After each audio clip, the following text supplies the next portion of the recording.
So it was an early Friday night before anybody really came in. I would always go into the club pretty early because we have to pay house fees, and the earlier you come in, the cheaper your house fee is. Okay, so I always took advantage of that.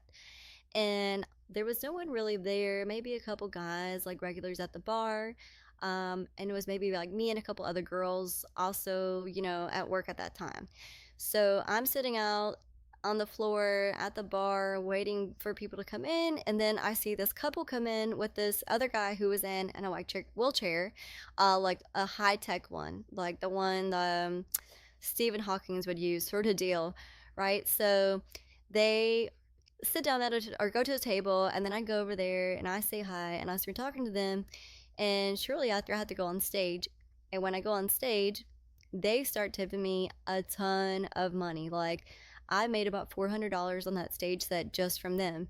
And the woman in the group, when I was on stage, she asked me to come back and that they wanted me to do dances when I got back to the table. And I said, of course.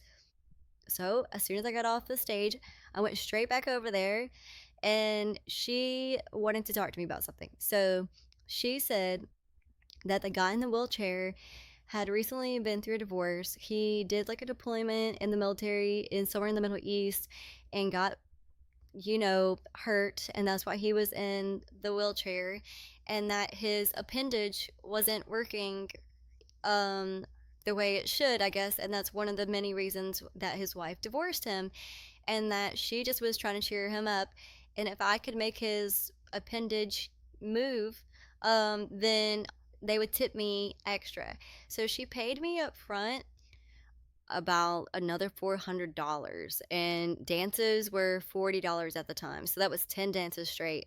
I did those and my legs were burning. I was pouring sweat, my back was hurting, my knees are popping, but I was not giving up. And around dance number 9, I finally made the appendage move, and the dude almost cried, like, because he got his manhood back, you know what I mean? And they got to go we got to go back to the table and tell his friends, and they cheered, and they tipped me another 200. I made a grand off of them in about an hour, and as soon as like I was done, they left all happy, and I wish that dude the best.